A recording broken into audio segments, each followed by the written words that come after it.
All right, so we are here at the flea market, and I have my eyes on this doll right here.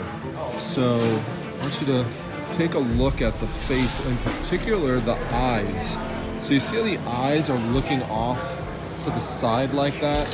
You know, I'm not a doll expert, but I know from watching documentaries on vintage Barbie dolls that some of them had that look like that with the eyes. So not like a pure smile, but kind of like a little sly, kind of diva look. Now, this is not an actual Barbie doll. There's no Barbie doll markings on it, Mattel markings on it, for example. But what they did back in the day is to capitalize on the popularity of Barbie. There were companies in Japan that made what they call clone dolls. Now, they didn't literally call it Barbie, so it's not a counterfeit, but they were just trying to capitalize on the success by making similar types of dolls. So again, they're called clone dolls. Some clone dolls could sell for over $100. So I've not seen this exact one before. This is the back right here. This is typically where you would look for the markings, but I don't see any markings on her at all. So I think a collector's really gonna like this because her hair is in really nice shape. The eyes still have nice coloring to it. The eyebrows are still on there. And you could also see she still has the decoration in her hair. The dress really looks nice as well. So the price tag on this was $10. You could see it's ripped off because when I asked the dealer how much she cost, he originally said $30. And then I said, well, the price tag on it was $10. And he said, well, that's how much I paid for it. And he thinks it's about a $100 doll, but he's selling it to me for $20. He took it down from 30 to 20. So I'm gonna take a chance on this doll and pick it up for the 20 bucks. Let me know what you think, if she looks familiar. I know we have a lot of lovely ladies in the chat who might have some insights on this, so definitely drop a comment to let me know. But I'm gonna pick this up for the 20 bucks. I really love this doll.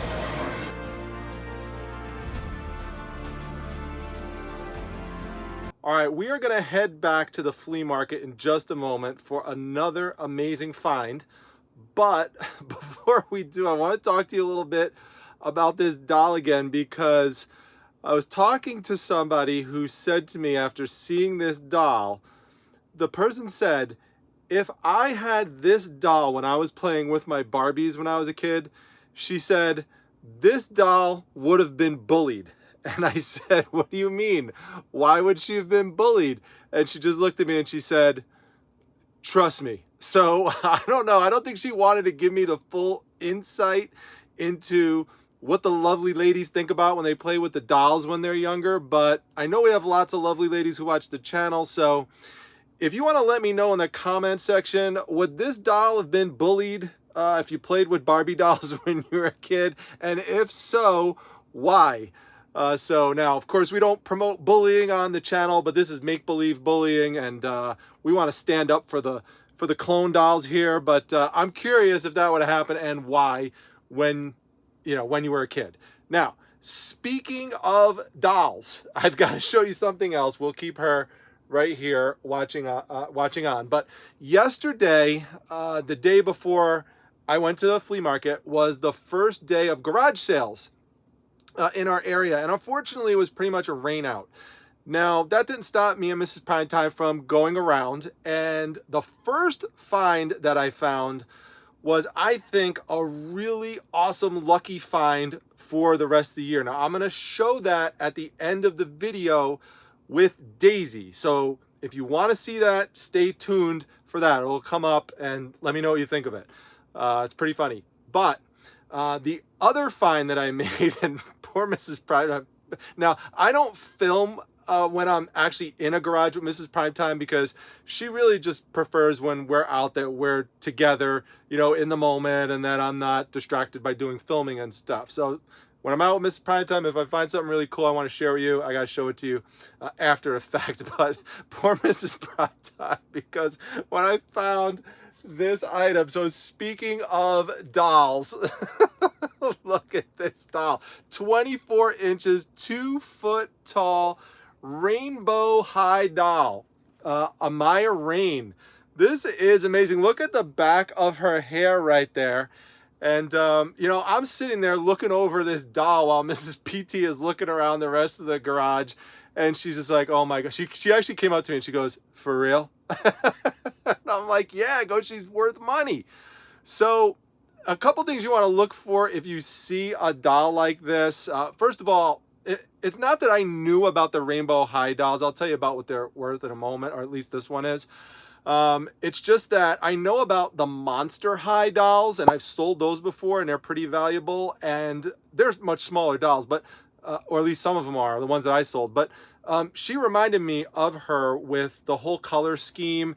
You know, they tend to have like really brightly colored hair. They tend to, you know, wear black and, you know, have, you know, really long legs that show, you know, with the, you know, high heels and stuff. So you want to make sure that the high heels are present, and you want to make sure that the stockings are present as well, and that the accessories are present. You can see like it says rainbow there, and she's got the bag, and inside the bag she's got, you know, mascara, no, not mascara. She's got, what do I know these terms? She has an eyeshadow inside, and she has a laptop and other things like with like her friends on it, and makeup applicators and things like that. But the point is, you want to make sure that the accessories are there, or as much of them are there as possible, because that really helps to add value. And that's true for all toys, for guys and for ladies. The one thing she's missing are the earrings. She's supposed to have earrings, but that's not the biggest deal. Now, the lady wanted 20 bucks for it, and I asked what was the best she could do on it, and she said $15. So they're no longer in the stores anymore, so they're a little bit trickier to track down, especially with most of the accessories. I did ask if she had the box laying around. It's always a good thing to ask, because you never know, they might still have it, but she had tossed it. If you had one in the box, that would sell for around 130 bucks or so.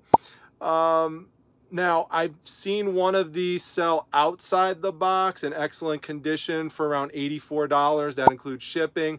I was able to get this one for $15, and I'll show you what I have it listed for here. But I think I'm going to make a pretty good profit on it. So I just wanted you to keep an eye out if you ever see dolls like this, especially for the fellas who are watching. Don't be embarrassed. There's no need to be embarrassed. You could look for items that are from that, you know, predominantly used by the opposite gender. It's okay to pick them up. You know, the lady I bought it from didn't really seem to mind. Now, my daughter, on the other hand, when I showed her over FaceTime, who's, you know, she's in her early 20s now, that I got this, she was just literally like this. Actually, she literally was like this.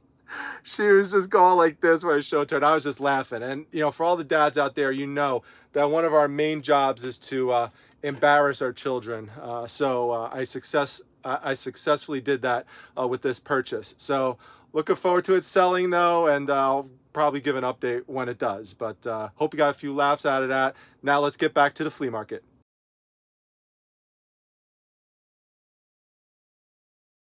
All right, so we are here at another flea market booth, and you can see here we have a box of comics for $50. And I want to show you what's inside. So besides this EC comic story, we have some nice older issues here, and these are comic magazines. You can see this one here is called Warriors of the Shadow Realm.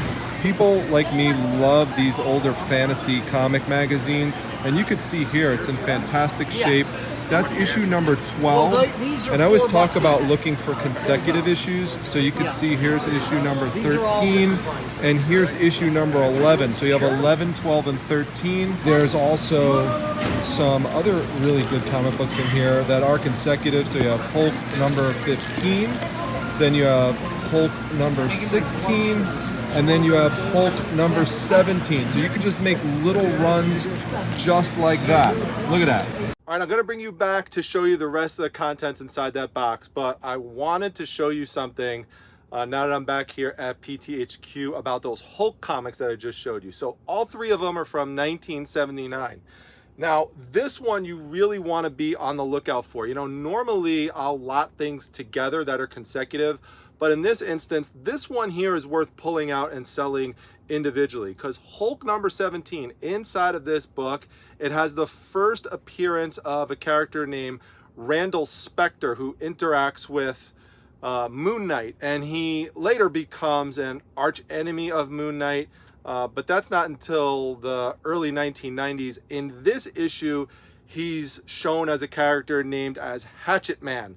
But because it's the first appearance of Randall Spector, that drives up the value of this particular comic magazine. So it's worth pointing out, because sometimes people think that first appearances are only in the traditional size comic books, but some of them actually do occur in the comic magazines itself. So I'll show a picture of Randall Spector as Hatchet Man on the screen, appearing as that character. I don't want to take it out of here right now, but I'll just show it on the screen.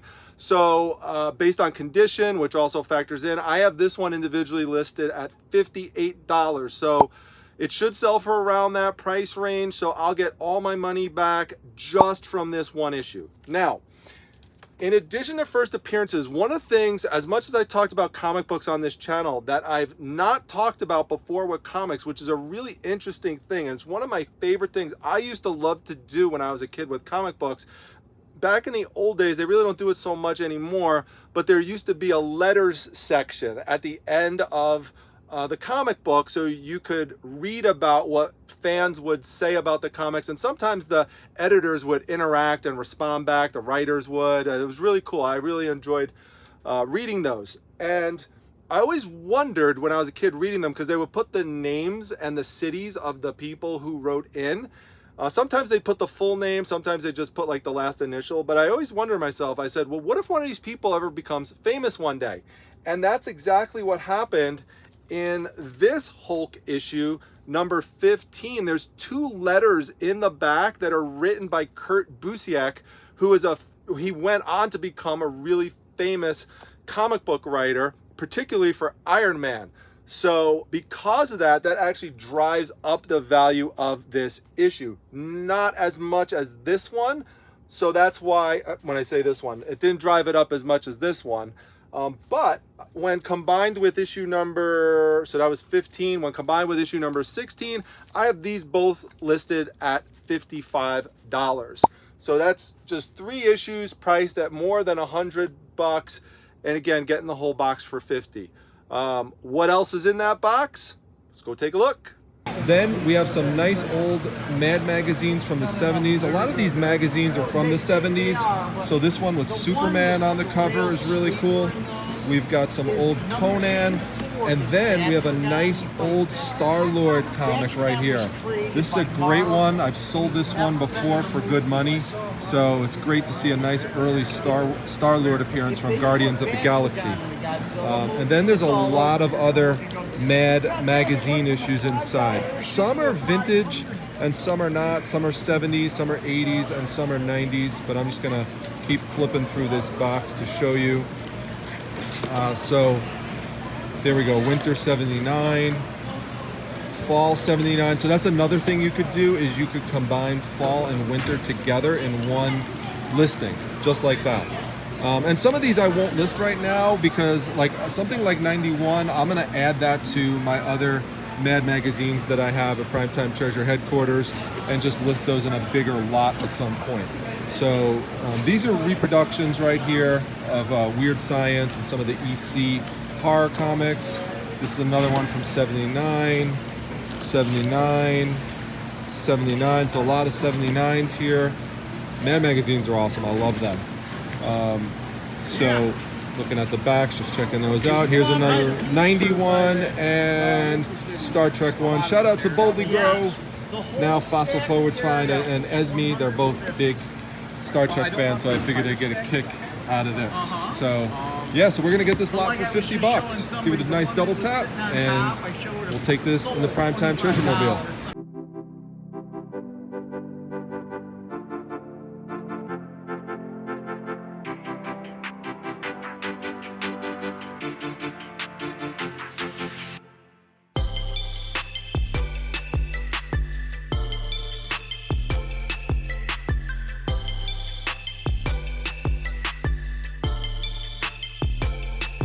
All right, if you're wondering, you might have seen in the background that there are some other comic books here, but these are ones that I either have or they might be old, but they're not actually worth that much. Like Devil Dinosaur is a good example.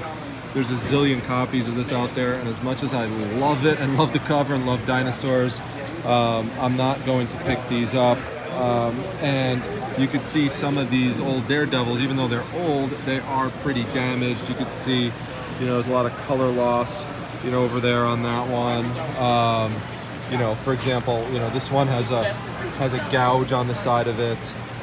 So I'm just going through all of them. They're pretty beat up.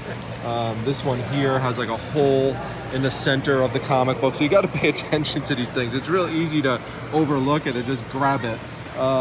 Human Fly, you know, good series if you have the whole thing, but it's not complete. And then you have Supervillain Team Up 1, 2, 3, but then it skips to 7. So cool series, but yeah, I'm not interested in picking up this lot. And then here you've got Classics Illustrated, and they're cool, but you can see here they're pretty damaged on the side overall, so that's why I'm not buying the lot. So most of them are, you know, pretty much like that and pretty beat up. So you can see, look how bad the creasing is on the side there. You really have to pay attention to that, especially when they're color breaking and there's tears. You know, that's why I pass up on them, and that's why, oh, by the way, you saw me, you know, jump to this lot where, yeah, there's some modern ones in here, but there were a lot of vintage ones on the bottom like this, which are in fantastic shape. Like if you look there, you see here, we don't see any color loss, we don't see any tears, we don't see any color breaking creases or anything like that. So condition is key for collectors, especially with comic books. So that's why I made the decision that I did. All right, so our next sold item here is a follow-up from a prior flea market video. I've got to pull some things out to get to it though. Here is a hint. It's this metal item right here. So let me take it out and I'll show you what's sold. All right, so here it is, the vintage AC miniature lamps hanging shelving storage display unit with these pull-out drawers. I'll show those in a moment, but this is really cool. The selling point to this is that you could see the words and the logo really clearly. It's got that patriotic look with the red, white, and blue, so people love that. And that the metal part here, this white part, this is in excellent shape. There's no significant scratching, there's no significant paint loss, and that's really important because typically when you come across this piece, it is usually really beat up, really scratched, lots of paint loss, and it loses a lot of its eye appeal when that happens. And you can see here, it's really in good shape. It has 2 slots on the back for hanging. So let's turn this around and we'll take a look at these pull-out drawers. And you can see here, this one is mostly clear. Some of them are a little bit discolored with the yellow inside, but you know, they're going to be filled with stuff anyway if someone's going to use it. It's going to look really nice hanging up in someone's garage or, you know, an auto mechanic shop if they really want to get that nice vintage look in there. Now, there are some numbers on here, and there's some, what looks to be some residual tape residue on here, but you know, if someone wants to, they could take a solvent to that and take that off. I wasn't going to make that decision. I sold it as is and left that up to the buyer. They may want to keep the numbers on there or not. Now, if you go to the video where I originally found this, I mentioned and showed comps that if you find this in nice shape with the other drawers, that this would easily sell for well over $100. But later on in the video, I explained that since it's missing the 2 drawers, I wasn't going to get the 100 plus for it. Now, the guy originally wanted 30 bucks for it, and I wound up getting it for $25. And my plan was to make up the difference for what I was going to lose by not having these 2 drawers by selling off the inner components that came with this. So there was other hardware, lighting bulbs, clamps, different car accessories and things like that. So I've already sold 2 individual pieces for $25, and I have some other small lots that I put together that are still listed, and the total on those is about 60 bucks. So I've already made up the 25, having sold this for $74. So overall, it's going to work out, and it has worked out nicely. It just shows, though, sometimes you have to be creative if there's things that are missing, yet it's still a good piece, on how to make up, that extra money that you're losing from not having those 2 pieces. So that's how I did it in this instance, and hopefully it gives you some inspiration when you're out there treasure hunting. So we're going to pack this up and get it off to its new owner. All right, so this is actually a flea market find, but I found it in the winter time, and it was actually outside. There was a vendor who was set up outside in the freezing cold, and I was looking through it. My hands were freezing. I didn't have gloves, and I didn't film it, but I did pick these up for $5. They're size 8s. Girls, the lovely ladies, they love to rock the Minnie Mouse sandals and all sorts of Minnie Mouse gear, especially when walking around Disney. And the great thing about these that really adds value to them is that they are Adidas, and it's a pretty common size. They're size 8, so has nice appeal. You could see that they were used. I did make sure I mentioned that they did have some spotting on it, and you could tell there's some tread wear underneath, but overall they are in nice shape, and no one's gonna really see the underneath part when you're walking around. So all in all, these sold for $50. 50 bucks for the Minnie Mouse Adidas Disney sandal. So be on the lookout for things like this, because it's a really nice, easy flip, and very easy to ship. All right, we are here for yet another flea market follow-up sale on the top shelf, and we are zooming into none other than my favorite Catwoman herself, the one and only, the lovely Julie Newmar. Now, if you remember, I picked this up at the flea market for $3. I just sold it for $100. That's right, $100 for this Hallmark ornament. Now, if you want to see what she looks like outside of the box, well, she looks just like this, but I show her outside of the box in the video that I will link to here. I'll put the thumbnail on the screen. In the video, I talk about that I've seen this one sell for $135, but keep in mind here that this one has an indent on the box, on the front and on the sides. There's a little bit of damage to it there, and that does take away some of the value. It's really hard to turn down a $100 offer for a $3 investment when it's April. So if it was brand new box or closer to Christmas, I definitely could have got a little bit more out of it, but I decided to let it go for the $100. Now, I've actually seen this one sell for as high as $175 in that range, but again, that's for being brand new, unopened, really great condition box, that kind of thing. All right, so we have an interesting item over here that sold, where we have all the signs, and you could see the letter A peeking out on top. Now, I did show myself sourcing this a while back in just a random garage sale video that I did, and it was a local business that just had a bunch of signs out. They were just clearing house, and these were just laying outside, and it's this really cool apple farm sign. Check that out. 28 inches long.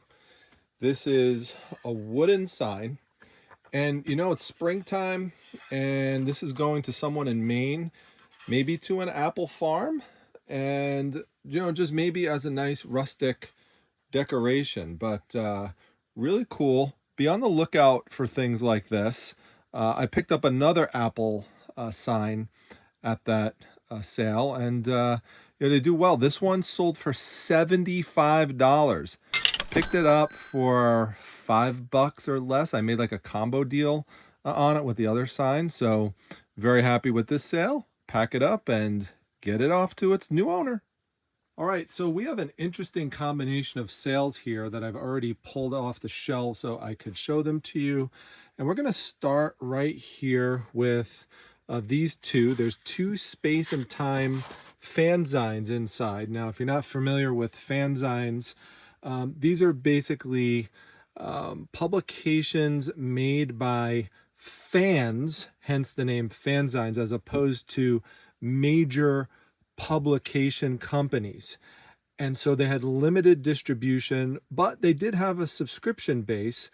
And so if you were in the know and if you were in the group, you would get these mailed to you. But there's not that many of them out there. These come from the early 1980s. And these two sold for $40. Now over here, we have some more fanzines. They're miscellaneous ones. There's 3 of them in here. If you want to see all of them and what they look like and what they look like inside, I'm going to post a link to the video. So go check it out. And you will see that I sourced these 5 of them at the flea market for just a few bucks. So $40 for these. These sold for $30. Again, to the same buyer. So that's just a few dollars investment. And that's $70 in sales just for these two. So always look for fanzines. One of the biggest dead giveaways to identify them is the size. And look for this kind of typewriter-y look to it, because this just goes to show, you know, how this was not made by any type of major publication company. Now, sometimes people call them fanzines, sometimes people call them fanzines. So everyone has kind of different ways to pronounce them. So I'm sure, you know, some people will mention in the comments what their preference is, but it's spelled Fanzine. So you could, you know, look them up on eBay and see all different sorts of examples and different values. Now, in addition to these two sets, what also sold here is something of Mrs. Primetime's, and that's down here. You could see one of her brooches.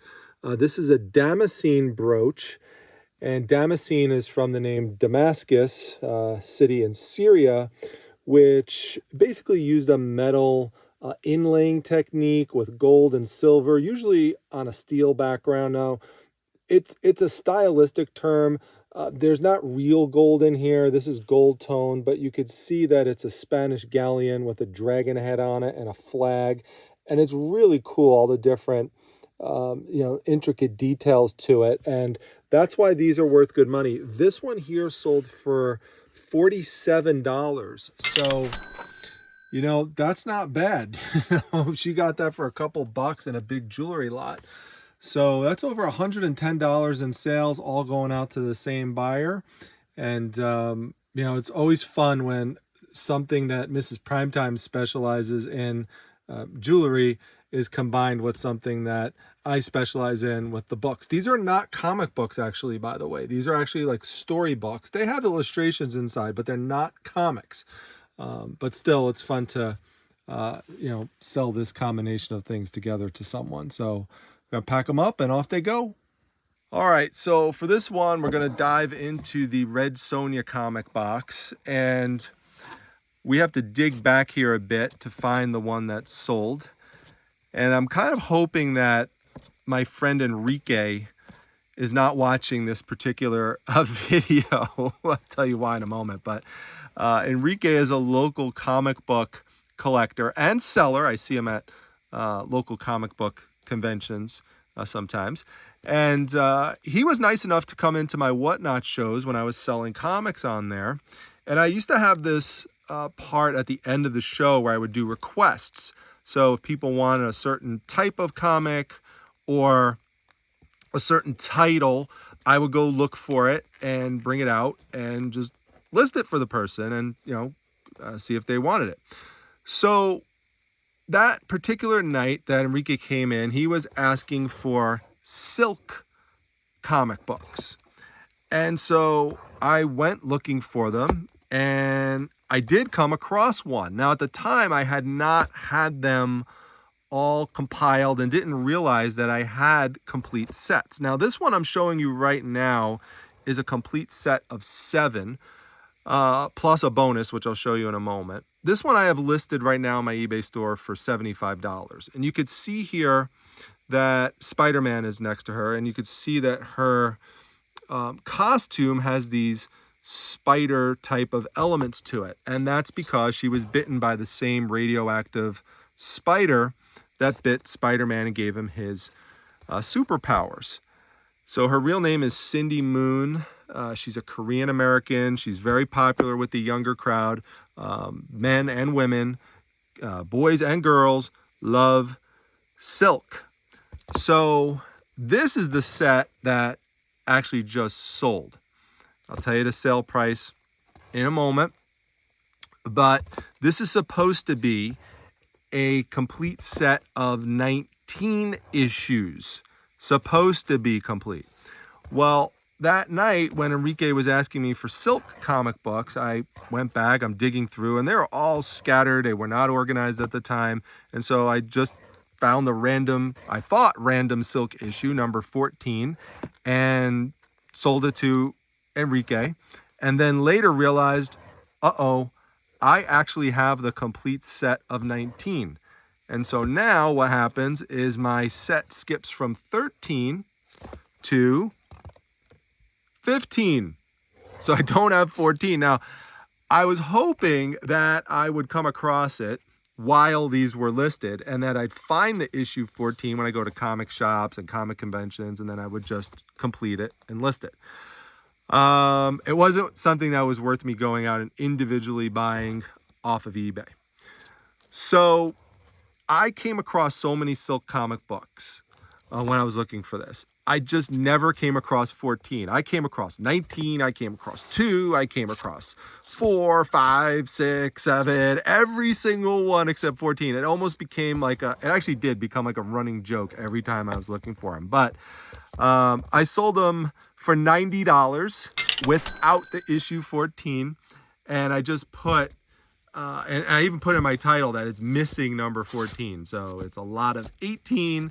But still, that's a funny story related to the silk comic books. I'm still happy overall with the sale, but I wish I would have had that issue 14. But happy that Enrique has that silk comic book for him. It's really no big deal, but I just thought it was a funny story. Anyway, if you're watching Enrique, I hope you still have that silk number 14 somewhere. Anyway. We're going to wrap this one up, get it packed, and shipped out to its new owner. All right, let's head down here into this long box for our next sale. And something I want to point out here has to do with comic books made in other countries. And the one that you'll most likely come across in the U.S. would be comic books that come from England. And this series in particular is the one that I want to show you here. It's called Rogue Trooper. Now, these comics came out in the 1980s, and they're basically a military type comic book about an infantryman whose name is Rogue. And basically he and some others go out searching for this general that betrayed their regiment. And so I came across a lot of 44 comic books that are Rogue Trooper ones from the 80s. They're in mid-grade condition. I know they look nice in the bags and boards here, but when you open them up, there's varying degrees of creases and indentations and things like that. So But, you know, putting together a nice bundle of these is something a collector looks for. There's a lot of people who like books that were out of England and also military type comics as well. So this set sold for $85. I picked it up in the big 30-year comic collection that I made the video about. So very happy with this Rogue Trooper sale. And it just keeps going back. I thought you'd like some of these covers because they're pretty nice and colorful. So we'll get this big bundle off to its new owner. And just wanted to tell you about Rogue Trooper if you ever come across him out in the wild. Hey, there she is, the one and only Daisy. She is guarding the treasures as usual. A little bit camera shy there in the beginning. She's a little jealous because yesterday Mrs. Primetime and I went out garage selling, and wait until you see what I found. Now, I think this is a good luck item to start the year, but I looked down at the first sale we walked into and look what I found. I found a little Shih Tzu toy whose name is also Daisy, I believe. So, what do you think, Daisy? Look at her face. She's jealous. She doesn't want to share any attention with another Shih Tzu. But look, even has the same kind of hairstyle that Mrs. Primetime does for Daisy. So we got this for, I think, 25 cents or 50 cents or something. And Mrs. Primetime got the biggest kick out of it. I was like, look at this, we got to get this. So we're not selling it. We're just keeping it for us. So yeah, it's pretty funny. So anyway, yeah, look, Daisy's kind of mad at me right now because she doesn't like this. So this will probably be the last time I show this because she does not want anything to do with this little Shih Tzu here. Look at her. What do you think, Daisy? All right, everyone. Let me know what your favorite item was down below in the comment section, and I'll see you at the next one. Take care. Daisy! It's Gizmo! It's Gizmo! Say hi to Gizmo! There he is! There's your boyfriend! Say hi to Gizmo! Hey, Giz!